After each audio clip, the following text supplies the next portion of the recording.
तो hello everyone, कैसे हैं आप सभी। आशा करता हूं कि आप सब अच्छे होंगे, स्वस्थ होंगे और घर पे रहकर पढ़ाई को जुनून के साथ में कर रहे होंगे। मैं मनीष सर आप सभी के सामने लेकर आ चुका हूं अपना छठा चैप्टर जो पोएट्री का है। वो कौन सा है? छठा है द सोल्जर। तो आज हम लोग द सोल्जर को देखेंगे और बहुत ही आसान भाषा में इसको समझेंगे पूरा। ठीक है, तो चलिए देखते हैं। पोएट, द सोल्जर के जो पोएट हैं, द सोल्जर के पोएट कौन है? Rupert book. याद करने के ट्रिक में मैंने बताया था कि जो सोल्जर होता है, जो सैनिक होता है, कौन? जो सैनिक होता है वह तोड़ने में माहिर होता है। तोड़ने मतलब हड्डी गुड्डी तोड़ने में एकदम माहिर होता है। तो तोड़ने में माहिर होगा तो तोड़ना का स्पेलिंग क्या होता है? ब्रुक। और यहाँ पे देखेंगे तो ब्रुक लिखा हुआ है, तो उससे याद रख सकते हैं इसको। फिर कराएंगे बॉर्न। इनका जन्म को होता है 3 अगस्त 1887 को। कहाँ पे? रग्बी, यूके में। रग्बी, यूके में इनका जन्म होता है। कब? 3 अगस्त 1887 को। फिर डाइड, इनका निधन कब होता है? तो 23 अप्रैल 1915 को। कब? 23 अप्रैल 1915 को इनका निधन होता है। समझिएगा। आगे कह रहा है कि his father was a house master at Rugby School. इनके जो पिताजी थे वो एक हाउस मास्टर थे रग्बी स्कूल में ही। अब समझिएगा ये हाउस मास्टर क्या होता है। हाउस मास्टर का मतलब होता है जो बोर्डिंग स्कूल में वो एक मान लीजिए जो बच्चा का एक स्कूल पूरा बना गया है तो उसको देखभाल करने के लिए कोई एक पर्सन होगा ना, वही क्या कहलाता है? हाउस मास्टर कहलाता है। तो इनके पिताजी क्या थे? हाउस मास्टर थे। फिर कह रहा है डब्ल्यू बी ईट्स, ये एक अनदर पोएट है। कह रहा है W B Yeats the famous poet, जो कि फेमस पोएट हैं, डिस्क्राइब्ड हिम, डिस्क्राइब करते हैं, व्याख्या करते हैं या वर्णित करते हैं इनका, किनका? इनका रूपर्ट ब्रुक का, as the handsomest young man in England. ये इंग्लैंड के सबसे सुंदर व्यक्ति है, सबसे हैंडसम व्यक्ति है। कौन बताते हैं? डब्ल्यू बी ईट्स बताते हैं। ठीक है, देखिएगा। आय कर रहा है कि ही डाइड ऑफ सेप्टिकेमिया। इनका जो निधन होता है, रूपर्ट ब्रुक का जो निधन होता है वो सेप्टिकेमिया के कारण से होता है। सेप्टिकेमिया क्या है? तो इसको हम हिंदी में कह सकते हैं रक्तस्राव। क्या कहते हैं? रक्तस्राव मतलब खून ज्यादा बह जाने के कारण से निधन होता है। किनका? रूपर्ट ब्रुक का। ऑन अप्रैल 13, कब? 13 अप्रैल 1950, 1915 को, of the island of lemons. कहाँ के आइलैंड पे? लेमन के, लेमन्स जो है वहां के आइलैंड पे। इन द एगियन, ये कहाँ पे? एगियन में है। On his way to a battle of Gallipoli, Gallipoli. जब वो गवीपाली के बैटल में थे, युद्ध में थे, तो उस समय रास्ते में इनका निधन हो जाता है। फिर कराइए कि ब्रूक इज रिमेम्बर्ड, ब्रूक को याद किया जाता है, रिमेम्बर किया जाता है एज अ वार पोएट। किस नाम से याद रखना है? वार पोएट के नाम से। किस पोएट के नाम से? वार पोएट के नाम से। फिर कह रहा है हु इंस्पायर्ड पेट्रियोटिज्म, जिन्होंने देशभक्ति को इंस्पायर किया है इन द अर्ली फेज, यानी कि पहले किस चीज के? तो of the first world war.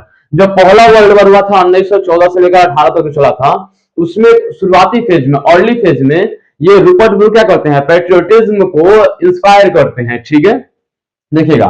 आयकर है कि हिज रेपुटेशन, जो इनकी प्रतिष्ठा है रूपर्ट ब्रुक की, chiefly rest on 5 war sonnet. वो 5 सोनेट से मुख्यतः दिखाई पड़ती है। ठीक है, इनके 5 सोनेट है, वार सोनेट है, उनमें दिखाई पड़ती है। ऑफ विच, उनमें से द सोल्जर है, इज अनडाउटेडली द बेस्ट। उसे हम निसंदेह कह सकते हैं कि द सोल्जर क्या है, जो हम चैप्टर पढ़ेंगे, ये उसमें से बेस्ट है, पांचों में से। एंड द मोस्ट एंथोगोलाइज्ड, और जो ये है वो एंथोगोलाइज्ड है। एंथोगोलाइज्ड का मतलब है कि संकलित है। बहुत ही बेहतरीन पोएम है। कौन सा? The soldier. चलिए इसको पढ़ते हैं। चलिए, तो रूपर्ट ब्रुक का जो है तो पोएम लिखा गया है, मैंने उसको यहाँ बोर्ड पर लिखा हुआ है, इसको समझते हैं। ठीक है, अच्छा, इसको समझने से पहले इसको हम पहले समझ लेते हैं कि जो यहाँ पर लिखे ये क्या है। देखिएगा, जो 14 लाइन्स की पोएम होती है, कितनी लाइन्स की? 14 लाइन्स की, 14 लाइन्स की, वो क्या कहलाती है? वो सोनेट कहलाती है। क्या कहलाती है? सोनेट। और सोनेट के दो भाग होते हैं, एक 8 लाइन और एक कितना? 6 लाइन।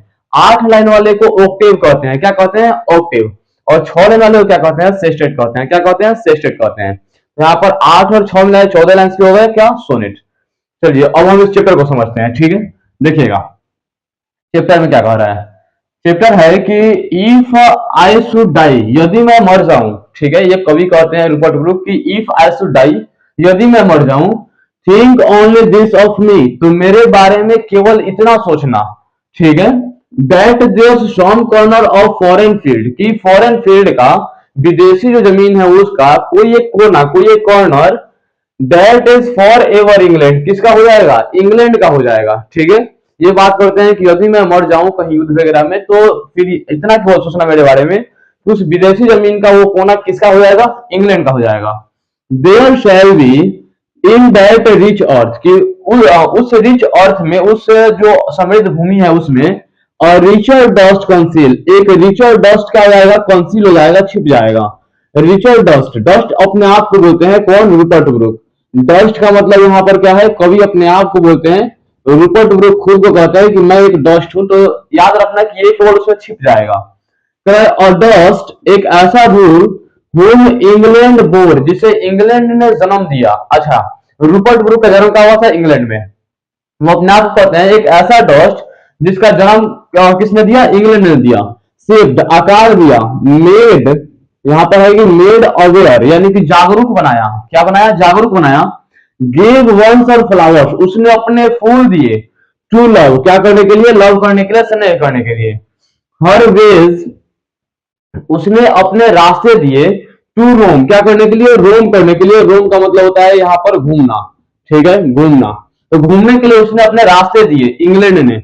और बॉडी ऑफ इंग्लैंड, ये जो शरीर है इंग्लैंड का, ब्रीदिंग इंग्लिश एयर, वो हवा भी कैसा लेता है, इंग्लिश का ही लेता है, मतलब अंग्रेजी हवा ही लेता है। तो वॉश्ड बाय द रिवर्स, और ये जो वॉश होता है, ये जो धोता है, मीन्स नहाते हैं, वो भी कहाँ की नदी में नहाते हैं, इंग्लैंड की नदियों में। फिर blessed by the son of home, घर के जो सूरज है उनसे उसको ब्लेस मिलता है, आशीर्वाद मिलता है, ठीक है। चलिए फिर देखते हैं अगला। कह रहे कि एंड थिंक, और सोचना, दिस हार्ट, की जो हृदय है, ऑल इविल फेड अवे, कि जो ये हृदय है, देहांत के बाद में, मेरे मृत्यु के बाद में, जब मैं मर जाऊंगा उस समय इसकी सारी बुराइयां क्या हो जाएगी, फेड अवे, दूर चली जाएगी। अपॉल्स इन द इटर्नल माइंड, मेरे दिमाग के जो इटर्नल माइंड है, मतलब शाश्वत दिमाग है, उसके अंदर वो धड़कन, नो लेस, वो उतना लेस नहीं होगा, उतना छोटा नहीं होगा। गिव्स समवेयर बैक, कि वो सब कुछ याद आएंगे, बैक होंगे, द थॉट्स, वो सारे विचार, बाय इंग्लैंड गिवन, जो किसने दिया है, इंग्लैंड ने दिया है। फिर कह रहा है हर साइड्स, उसकी नजारे, एंड साउंड्स, और उसके वो आवाजें। ड्रीम्स हैप्पी हर डे, वो उसके दिनों को ड्रीम, सपने ऐसा बनाना, ठीक है, वो सारे चीज याद आएंगे। एंड लाफ्टर, और हंसना, लॉन्च ऑफ फ्रेंड्स, फ्रेंड और दोस्तों के साथ में वो सीखना, ठीक है। एंड जेंटिलनेस, और जो जेंटिलनेस है, समझदारी वगैरह है वो। फिर कह रहा है कि इन हर्ट्स एट पीस, मतलब हृदय जब पूरा शांत हो जाएगा, पीस हो जाएगा, अंडर एन इंग्लिश हेवन, कहां पे, जो अंग्रेजी स्वर की भूमि है उसके नीचे, ठीक है। तो आशा करता हूं कि आपको ये वाला पूरा चैप्टर समझ में आ गया होगा। चलिए अब मिलते हैं हम अपने अगले क्लास में। यदि आपको वीडियो अच्छा लगा होगा तो अपने फ्रेंड्स के साथ में शेयर जरूर कीजिएगा। चलिए तब तक के लिए धन्यवाद।